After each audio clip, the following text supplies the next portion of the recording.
Olá, seja bem-vindo. Está começando Sempre Mulher de hoje e vamos conversar sobre um assunto que se tornou comum nas escolas. Vamos falar sobre bullying.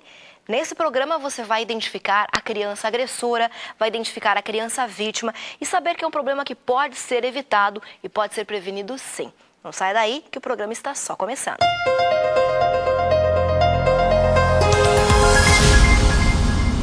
Uma pesquisa realizada pelo IBGE revelou que 1/3 dos estudantes brasileiros já foi vítima de bullying.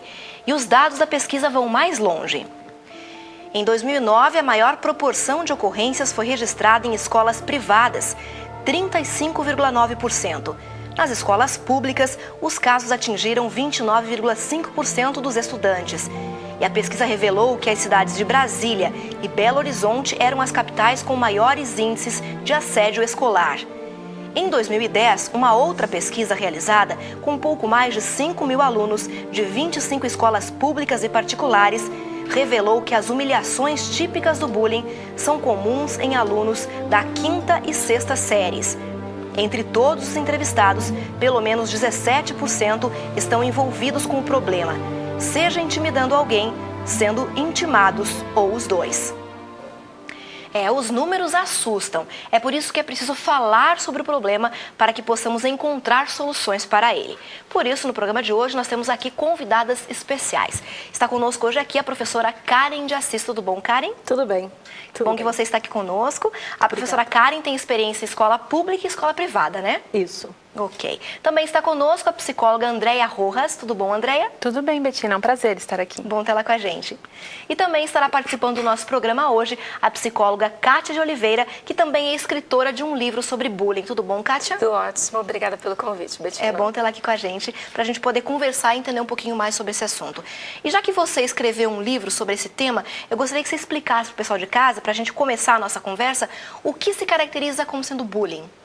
O bullying, na verdade, ele não é um único comportamento. Ele tem uma abrangência muito grande, que vai, por exemplo, desde comportamentos como a agressão física, a agressão verbal, o roubo e danificação de pertences e uma forma muito sutil também que corresponde à questão do isolamento. Então, na verdade, os adultos, os pais, quando eles pensam em bullying, na verdade, muitas vezes eles pensam apenas na questão da agressão física.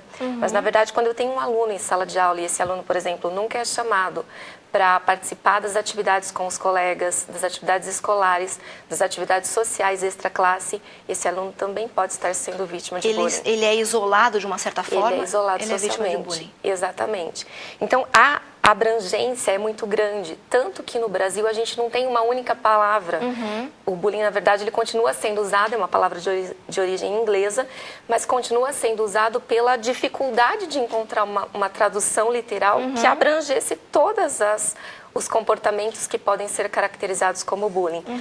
Que vai desde uma humilhação particular, uma humilhação pública, um apelido ofensivo, uma piadinha. Então, e a abrangência disso tudo, até mesmo o bullying virtual. Então, a gente tem uma gama muito grande de comportamentos que podem ser caracterizados como bullying. Como a gente percebe... Pode falar, Karen. Geralmente, assim, na sala de aula, na prática, né, os alunos gostam de dizer zoar é brincadeira. Eles englobam, né, todas essas coisas. Humilhação, intimidação, assédio, exposição, tudo numa única palavra que eles usam. Zoeira. Tô zoando do colega. Tô zoando o colega e ele aceita, ele deixa. Me surge uma dúvida com isso. Todo xingamento, todo apelido que é dado em escola é bullying? Como é que a gente consegue diferenciar o que é bullying do que são as brincadeiras comuns de criança? Então, essa é uma dúvida muito assim frequente dos pais. E é interessante porque, na verdade, se a criança ela foi empurrada no corredor e isso aconteceu uma única vez, eu não posso dizer ainda que essa criança está sendo vítima de bullying. Para ser caracterizado como bullying, existem algumas características que eu preciso observar nessa criança. Como, por exemplo, a repetição. Então, se foi uma única vez, num momento pontual, eu não posso dizer que foi bullying. Os estudiosos falam em pelo menos 3 vezes no período de 1 ano para que seja caracterizado. A repetição da ação, né? Exatamente. Existem também outras características, como, por exemplo, um desequilíbrio que existe de poder real entre o agressor e a vítima. Então, nem sempre esse desequilíbrio de poder ele é físico. Na maior parte das vezes ele é até emocional. Então a vítima, ela até gostaria, mas ela não tem condições emocionais de se defender. Uma outra característica é que o bullying, na verdade, ele acontece entre pares. Então vai ser sempre na relação entre alunos. Então essas são algumas características que os pais precisam ficar atentos para poder caracterizar como bullying ou não.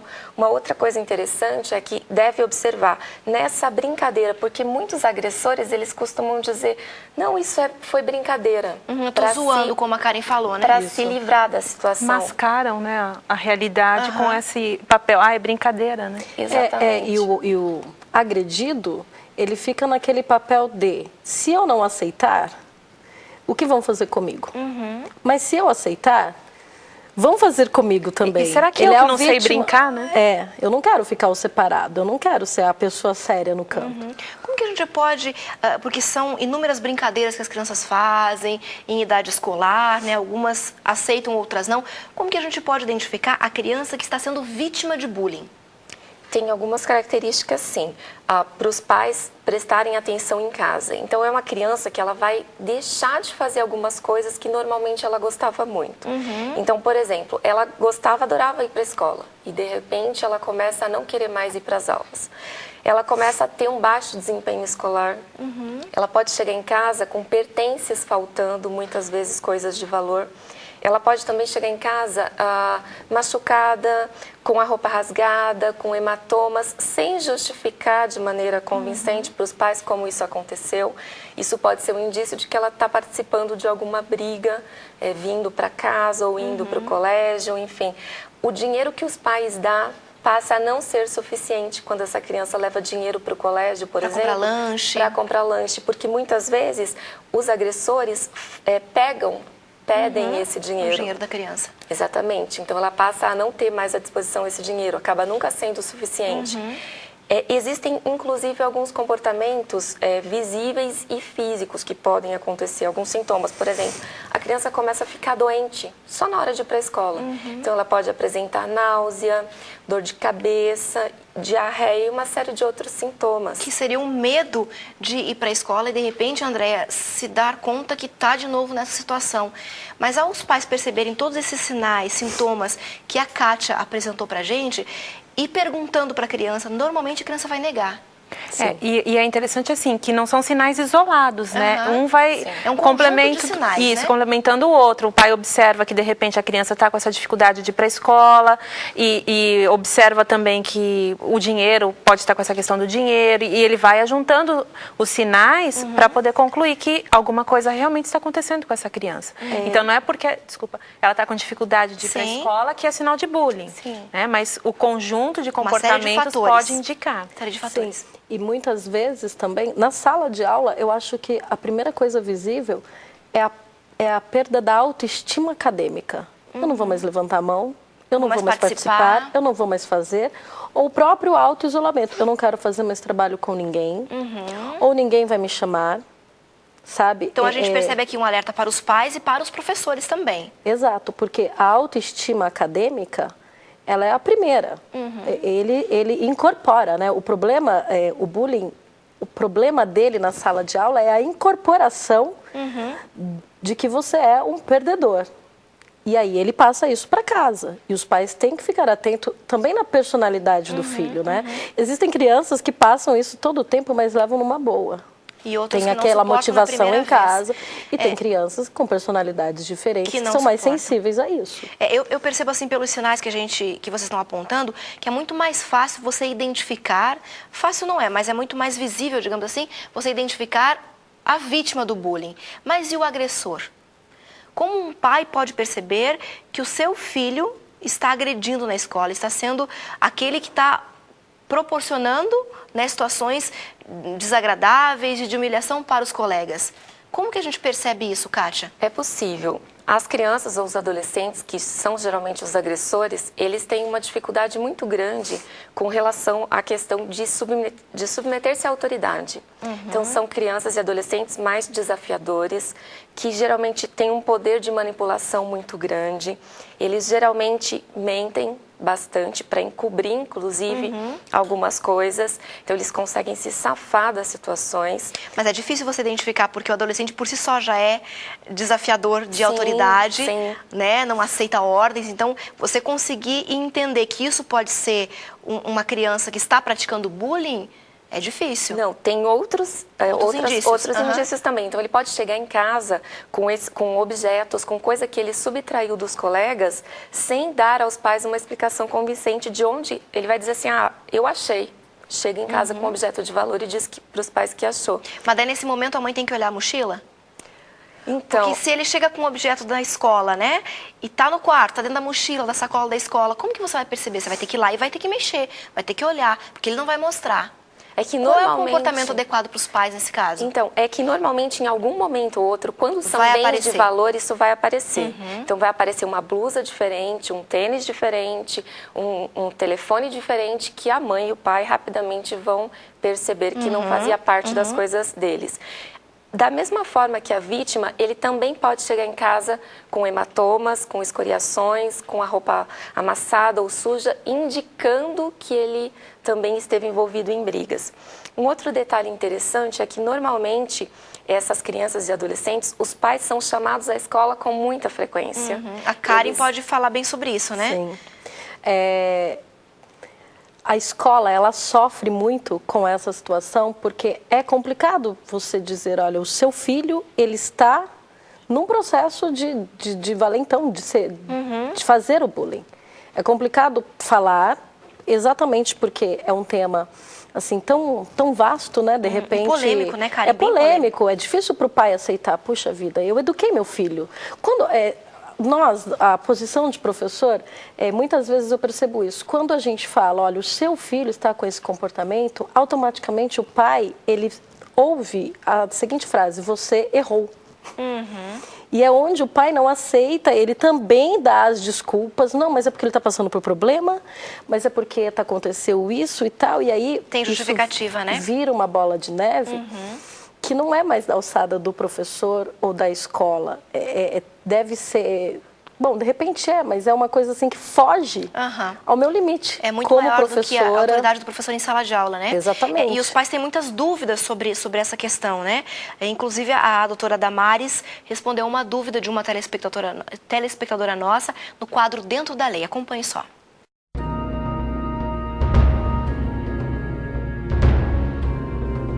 Olá, Betina. Olá, amigas do Sempre Mulher. A pergunta que a telespectadora nos encaminhou hoje é bastante atual, embora seja um assunto tão antigo, mas que tem ocupado hoje importantes espaços na mídia, nas instituições. Vamos então à nossa pergunta. Quando se pode considerar que um professor cometeu bullying e o que acontece com ele depois? Bem, a situação do bullying praticado pelo professor é uma situação um pouco diferente do bullying praticado pelo colega de escola, por exemplo. Primeiro vamos a palavra bullying, né? Muito tem se falado sobre bullying. Essa palavra vem do inglês e a parte inicial dela, que é bully, significa valentão. Então, na verdade, o bullying é uma prática contínua, uma prática reiterada de violência física ou violência psicológica, violência emocional, geralmente praticada numa relação de poder, quando o agressor ele tem alguma posição de superioridade em relação ao agredido. E nesse caso, quando falamos do professor, de fato o professor tem em relação aos seus alunos uma relação de poder de superioridade. E é difícil a constatação do bullying praticado pelo professor, porque normalmente quando isso acontece, o professor consegue justificar, não é? Que na verdade não está praticando bullying, mas está respondendo a uma provocação do aluno ou está respondendo a uma conduta não desejada do aluno. E o bullying praticado pelo professor, ele é tão duro e ele é tão ofensivo e causa tamanha confusão na mente da criança, primeiro porque ele não sabe por que ele foi eleito pelo professor, por que ele é o alvo do professor, não é? E na verdade, o que o professor faz? Ele desmerece, ele compara o aluno com o outro, ele diminui a capacidade do aluno e quando faz isto, naturalmente ele leva os outros colegas a se voltarem também contra a vítima do bullying. Bem, e o que fazer então num caso em que o professor praticou o bullying e o que acontece com ele? Bem, o pai precisa prestar atenção aos sinais. Normalmente a criança que está sofrendo bullying, ela pode perder o apetite, ela pode perder o interesse, ela pode permanecer em isolamento, ela pode ter depressão e em casos muito extremos há crianças que praticam suicídio. Então o pai, ao ver estes sinais, por menor que seja, ele precisa procurar a escola, ele precisa acreditar no filho, ele precisa apurar a situação. Então, a escola precisa tomar conhecimento de que o professor está praticando bullying contra o aluno. Este professor precisa ser imediatamente convidado pela escola, precisa ser ouvido, a conduta precisa ser apurada e em casos extremos em que de fato for constatado com testemunhas que são ouvidas, colegas e às vezes até funcionários da escola, este professor precisa ser afastado. Ou esta criança precisa ser retirada daquela classe e colocada em outra classe, onde ela possa recobrar a convivência com os colegas, onde ela possa recobrar uma vida escolar saudável. Então, os pais precisam prestar atenção aos sinais que o filho demonstra em casa. Precisa ouvir este filho, precisa procurar a escola, precisa contar isto para a escola e a escola precisa agir, afastando este professor ou colocando esta criança a salvo deste tipo de ofensa que pode ser devastadora à saúde emocional da criança e com efeitos inclusive de difícil reparação. Nós agradecemos a pergunta que a telespectadora fez. Foi um prazer participar mais uma vez do programa e eu deixo um abraço a todas, um abraço a Betina. Envie a sua pergunta para o blog do Sempre Mulher que está aí, o endereço no seu vídeo. Muito obrigada e até breve. O nosso programa hoje está abordando esse assunto, estamos falando sobre bullying, para que você aprenda a identificar a vítima e o agressor. E saber também que tem consequências emocionais, tem consequências sociais, de toda essa situação que as crianças estão vivenciando. Estão conosco hoje a professora Karen Assis, a psicóloga Andréa Rojas e a psicóloga e escritora Cátia de Oliveira, que lançou recentemente esse livro aqui para os pais, falando a respeito de bullying, para que os pais possam, então, segui-lo como se fosse uma espécie de cartilha, né, Cátia? Porque tem orientações bem práticas, né, sobre esse assunto. Sim, o objetivo é que os pais realmente possam entender melhor, através da leitura do livro, como que eles podem identificar quando as crianças estão sendo agredidas ou são agressoras e como eles devem também proceder para a resolução do problema em si. Ok, se você gostaria de entender um pouquinho mais sobre esse assunto e se você gostaria de adquirir esse livro, você pode entrar em contato com a gente através do blog que aparece aí no seu vídeo, que nós vamos te fornecer então todas as informações e contatos com a Cátia para que você possa adquirir esse livro e estar por dentro desse assunto. Eu queria fazer uma pergunta para vocês, não sei qual das três pode responder. Como que as agressões normalmente acontecem? Aonde? Em que momento na escola? É no intervalo? É na hora que vai para o banheiro? Aonde que acontece isso? Boa parte das agressões, ela costuma acontecer exatamente no horário do intervalo, onde as crianças não estão tendo nenhum tipo de supervisão e dessa forma elas podem agredir e intimidar as outras. Então, mas a agressão também acontece em sala de aula. Esses alunos, eles utilizam, a professora Karen pode falar melhor do que eu sobre isso, ela tem uma vivência prática a respeito disso, mas eles dissimuladamente, através de bilhetinhos, através de risadinhas, através piadinhas, piadinhas, acontece então embaixo dos olhos do professor, né, que muitas vezes consegue identificar e consegue agir de alguma forma, mas muitas vezes não. E é interessante que diferencia, né, quando as meninas praticam, porque elas praticam mais esse bullying chamado indireto. Né, através de bilhetinhos, elas fazem um combinado, ninguém vai ser amiga da fulana. E o grupo realmente se volta contra a fulana, menina, a fulana, e ela acaba sendo vítima desse grupo.